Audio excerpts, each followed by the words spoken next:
E agora o tema é Desafios nas políticas de Estado para a primeira infância, orçamento e intersetorialidade. Para mediar esse painel, eu chamo aqui à frente o gerente de conhecimento aplicado da Fundação Maria Cecília, Eduardo Marino.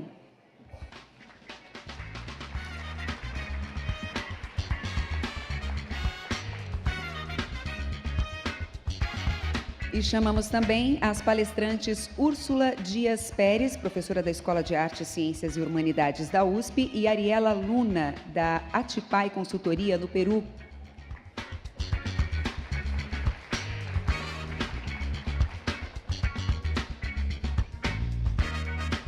Com a palavra o nosso moderador, Eduardo Marino.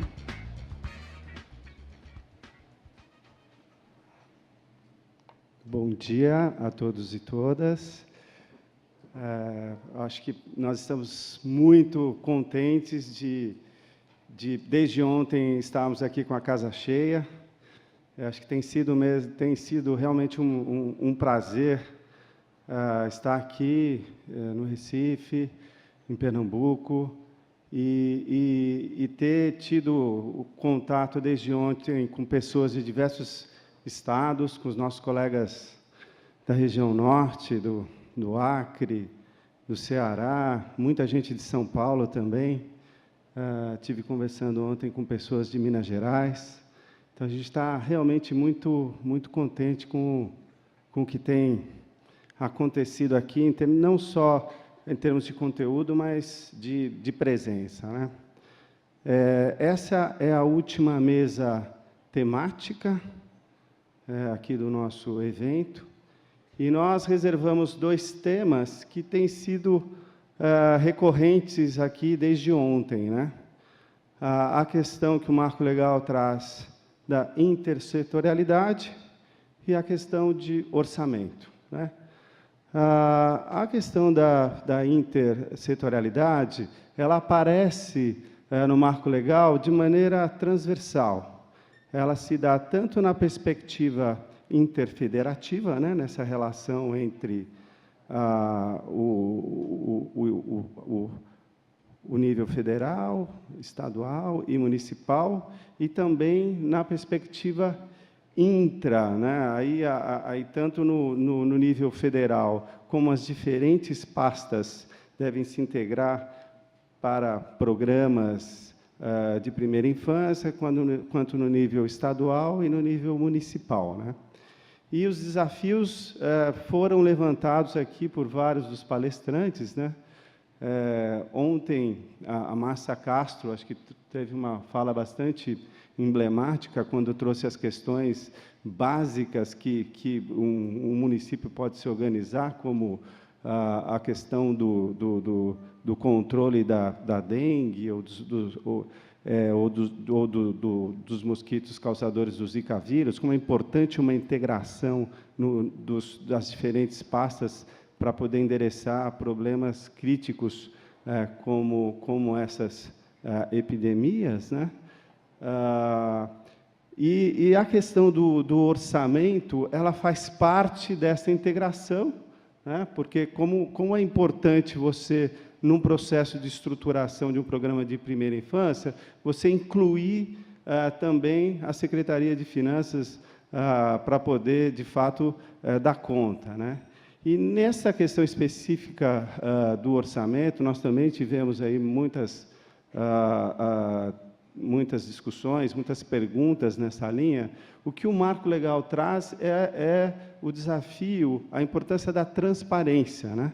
Nós tivemos aqui ontem um anúncio importante do governador sobre um esforço de inclusão na legislação de um recurso destinado ao programa Mãe Coruja Pernambucana, que acho que é sem dúvida alguma coisa importante. A Isabela trouxe agora todo o arcabouço legal que coloca nessa questão da prioridade a questão da dotação orçamentária. O que o Marco Legal traz é a importância do esforço de transparência do governo para divulgar os recursos efetivamente destinados à primeira infância, né? E nós montamos aqui a nossa mesa Eu vou apresentar as duas palestrantes e depois cada uma delas vai aqui trazer aqui as mensagens para vocês, né? Mas nós trouxemos aqui a Ariela Núñez, que ela é do Peru. Ela foi vice-ministra de Políticas de Avaliação Social do Ministério de Desenvolvimento e Inclusão Social do governo do Peru. Ela tomou conta aí, ela cuidou estruturou um fundo importante, vai contar esse caso aqui para a gente. E a Ariela tem uma formação que é mais da área fim, né? Ela é médica, ela fez especialização aí em antropologia, tem uma trajetória importante que une a questão temática com essa questão dos desafios aí de orçamento, né? Então, eu vou convidar aqui a Ariela para fazer a nossa primeira exposição aqui. Obrigado. Gracias, Eduardo. Obrigado, muito bom dia a todos. Eu quero agradecer o convite da Fundação, agradecer todo o carinho de Pernambuco, do Brasil. Nós nos sentimos muito queridos e gostamos muito dessa terra. Isso sempre eu senti quando eu vim para o Brasil. Segundo, também eu quero parabenizar por essa lei maravilhosa, onde a primeira infância é a primeira prioridade. Mas como nós dissemos no meu país, uma coisa é com o cajón, que é um instrumento, e outra é com o violão. E a guitarra, o violão é o orçamento. E como vocês dizem na sua lei, se não houver, o Estado tem que dar dinheiro, tem que investir. Isso é fácil colocar no papel, o difícil é convertê-lo em realidade. Isso é um pouco do que eu vou apresentar para vocês. Eu vou apresentar essa tomada de exemplo, a experiência do Peru nos últimos 10 anos, a redução da desnutrição infantil. Como vocês veem, nós reduzimos hoje já 14 pontos em poucos anos. Depois de que há alguns anos, nada acontecia na desnutrição crônica, não tínhamos resultados. Então, depois de 2008, começa a baixar. Os últimos anos anteriores a 2008, não acontecia nada, estava na mesma situação. Então, caímos mais nas zonas rurais, em zonas pobres, carentes. Aqui é um slide do município mais pobre do Peru, que é Huancavelica. E vocês veem aqui, na parte azul, duas intervenções que nós escolhemos com base na evidência, em azul, e as vacinas em verde, que começam a subir e a desnutrição crônica baixa. Em Huancavelica, nós baixamos 20 pontos, 19 pontos em 3 anos. Como foi que nós fizemos isso? Nós tivemos várias coisas. Foi a redução da desnutrição crônica infantil. Não é um assunto de alimentos, somente isso. Segundo, assumir um modelo lógico baseado nas evidências e conseguir um consenso sobre esse mesmo modelo.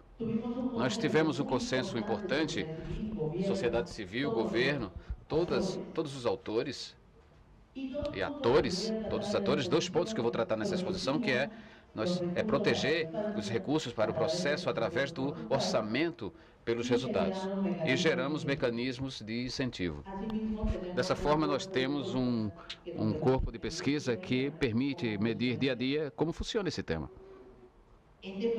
Este foi o modelo que nós escolhemos, como vocês veem. À direita, a desnutrição crônica se produz por diarreia, a qualidade da dieta, foram as intervenções que todos conhecem. E nós queríamos mudar 3 práticas. A lactância materna e que as crianças comam bem, lavar as mãos. Para isso, nós escolhemos 3 intervenções. Vacina, não todas, 2 vacinas, conselhos para as mães e controle do peso. Com isso, começamos.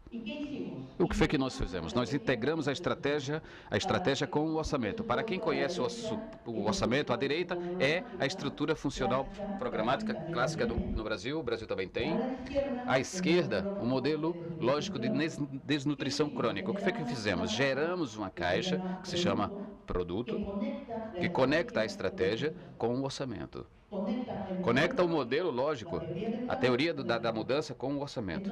Então, no orçamento peruano, vocês vão encontrar todos os produtos que têm em evidência para trabalhar com a infância. Nesse caso, são crianças onde o controle de crescimento já há 27 intervenções com vacinas, etc.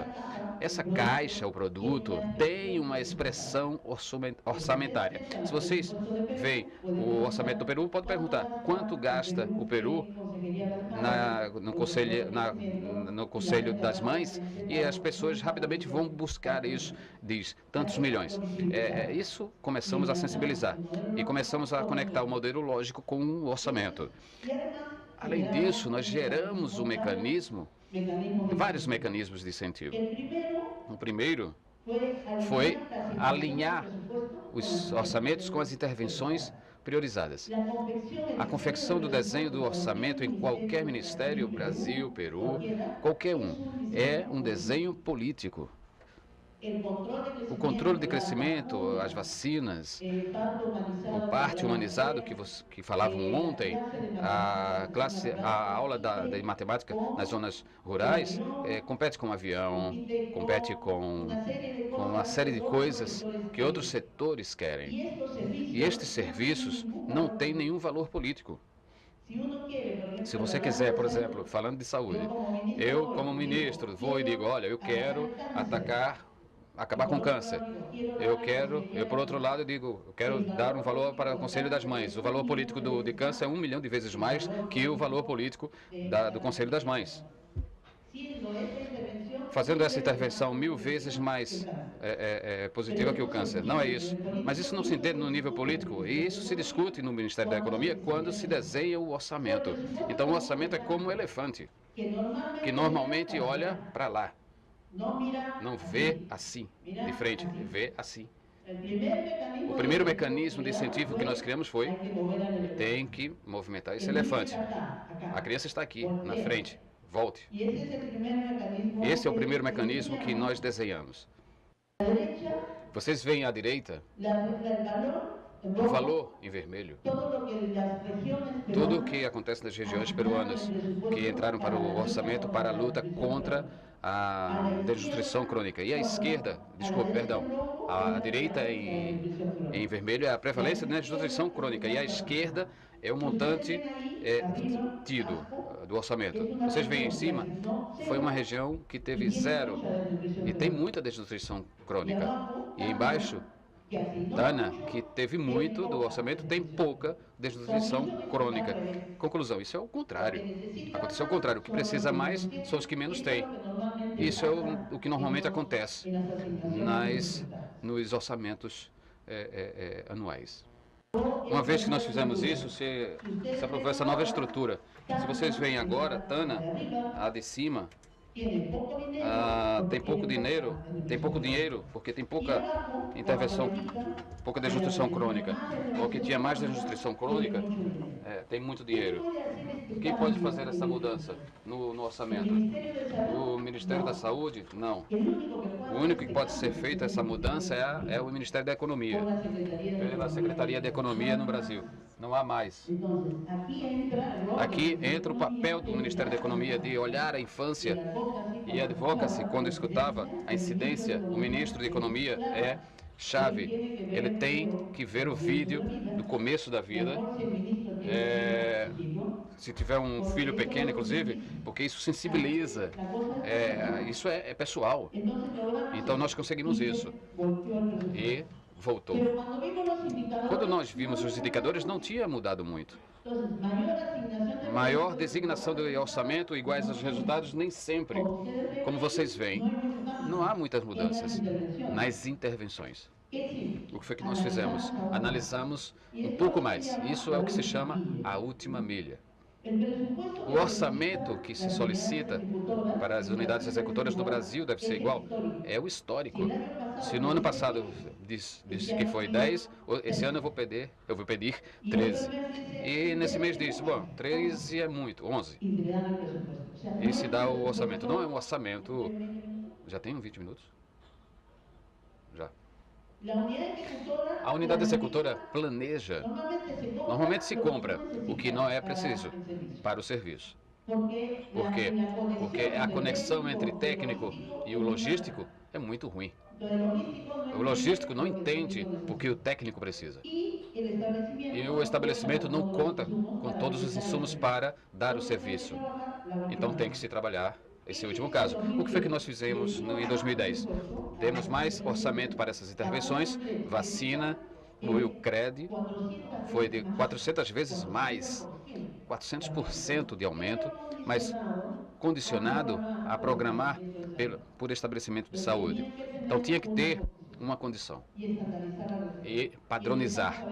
E nós começamos a ver uma mudança. Começaram os estabelecimentos a se programarem, compraram muitos insumos, contrataram muitas enfermeiras e conseguimos muitas mudanças.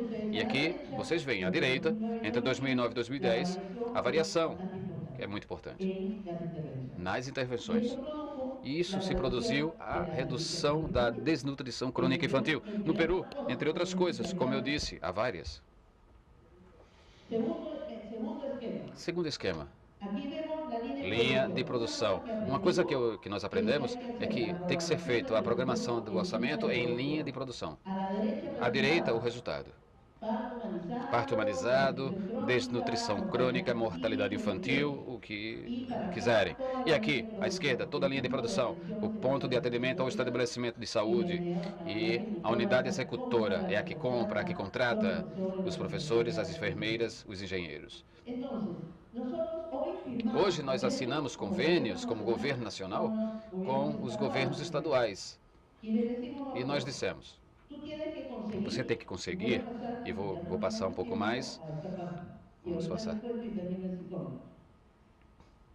No Peru, hoje, 2014, em 2014, nós já passamos de desnutrição crônica infantil para o desenvolvimento infantil. Fizemos um alinhamento da primeira infância, onde tem certos resultados que foram discutidos por 11 ministros, inclusive o ministro da Economia, obviamente, e o ministro da Economia viu folha por folha o alinhamento. Então está sensibilizado. Há 41 intervenções para a primeira infância, e o que nós escolhemos hoje e nós decidimos, as crianças têm que receber um pacote, um kit completo de produtos. Porque quando nós medimos crianças com vacinas, com controle de crescimento, com documento de identidade, podem ter coberturas altas. À esquerda, vocês veem. Quando nós medimos tudo para a criança, a cobertura vai baixar, como nós vemos aqui. As coberturas aqui à esquerda são altas. E a entrega simultânea desses produtos a uma criança, estamos em 13%. Isso é medido em crianças mais pobres no Peru. Temos um kit que, de forma consensual, a nível nacional, que cada criança deve receber. E o que nós fazemos? Nós assinamos convênios que assina o governo nacional com o governo estadual e diz, eu vou te dar mais dinheiro se você conseguir melhorar a cobertura desse kit e conseguir o que chamamos de melhorar o gargalo. Eu vou explicar isso aqui. Antes do parto, antes tem que ser feitos os exames auxiliares. O controle pré-natal no primeiro trimestre de atendimento, não em qualquer um, mas no primeiro trimestre da gravidez. Para isso se requer o estabelecimento que ele tenha todos os insumos. Muitas vezes as gestantes chegam, querem fazer o exame de urina e não há insumos. Ontem se disse, quando a gestante quer parir, não tem para onde ir. Dessa forma, ou seja, tem que se organizar toda uma cadeia de coisas e colocamos essas unidades executoras, e assim para cada kit.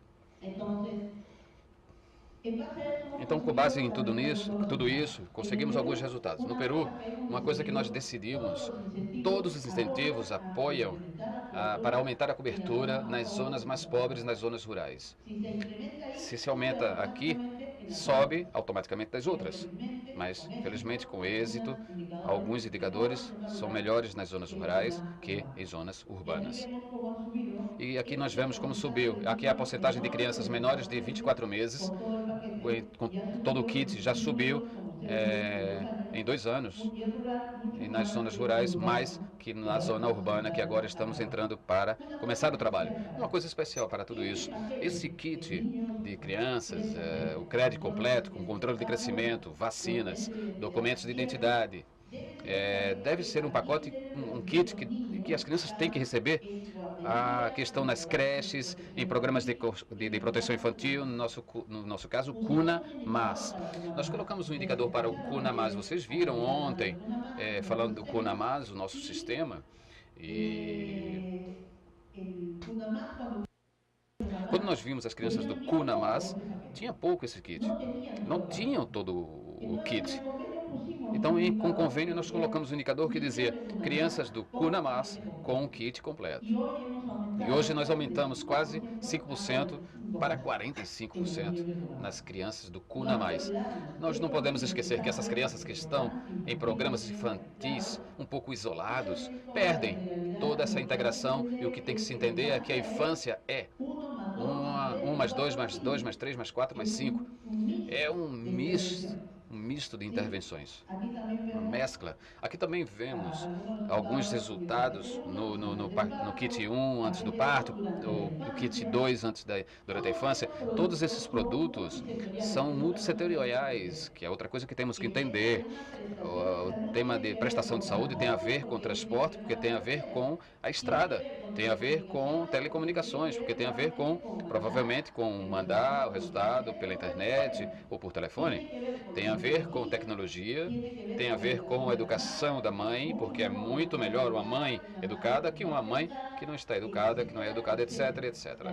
A infância não é somente saúde nem educação, nem somente água. A infância é completa. E o Estado, nossos estados na América Latina, nós estamos feitos por setores, por parcelas. E o Estado não, sem incentivos, o elefante estava aqui, vamos mudá-lo de direção. Como vamos fazer com que ele caminhe? Para que caminhe a infância, nós dissemos, a articulação é na criança. Se esses indicadores se movimentarem, haverá articulação. Se eles não se moverem, não vai significar nada. Pode haver 500 comissões intersetoriais e não vai acontecer nada. Eu, pessoalmente, não acredito em nenhuma. Eu acredito nisso. Se a criança consegue ter mais documentos de identidade ao mês de nascimento, já significa que movimentou a saúde, o município, etc, etc. A articulação é na criança. Isso temos que entender. Os nossos estados estão feitos para ir cada um no seu carrinho, no seu caminho. Não. Temos que todos entrar ali no elefante e fazer como um cavalo de Troia. Ir todos juntos e conseguir para as crianças esses indicadores. O resumo é o caso peruano. Primeiro é o uso intensivo de evidências, ou seja, um modelo lógico, priorizar as intervenções. Essa teoria da mudança é muito grande sempre. Nós escolhemos 3. Hoje já temos 14 multissetoriais, saúde, moradia e outros setores. Saúde. 2, capital político. Vocês têm capital político aqui, o governador estava falando disso, tem toda uma movimentação no Brasil na primeira infância. Mas também tem que entender a estratégia, o modelo lógico. O governador tem que ser capaz de explicar aqui o modelo lógico de Pernambuco na primeira infância. Tem que ser capaz de entender por que temos que trabalhar. Terceiro, só o Ministério de Finanças tem faculdades normativas para alinhar o gasto público e para alinhar em função da primeira infância. Porque se não houver dinheiro no Estado, nós dissemos, é música. Aqui tem vários funcionários públicos, deve ter. Se você não tiver dinheiro, melhor fazer música, porque sem ser mal, mas não precisa de muito dinheiro. Para produzir serviços no Estado, temos que ter dinheiro, senão não falamos nada. E dinheiro protegido. Porque, por isso, nós fizemos um orçamento pelos resultados. Porque quando há uma crise, como aqui, como no Peru, como na Colômbia, como no Brasil, como aqui, o ministro da Economia diz, nós precisamos de 500 milhões, 1 bilhão. corta, de onde vocês acham que eles vão cortar? Os setores sociais vão ser cortados, porque para eles não é um investimento, é um gasto. Então cortam, sem olhar se tem 1 milhão de crianças ou não. Cortam. Isso é muito importante. Nós, na história peruana, um grupo de médicos, nós nos infiltramos no Ministério da Economia, em 2008 mais ou menos.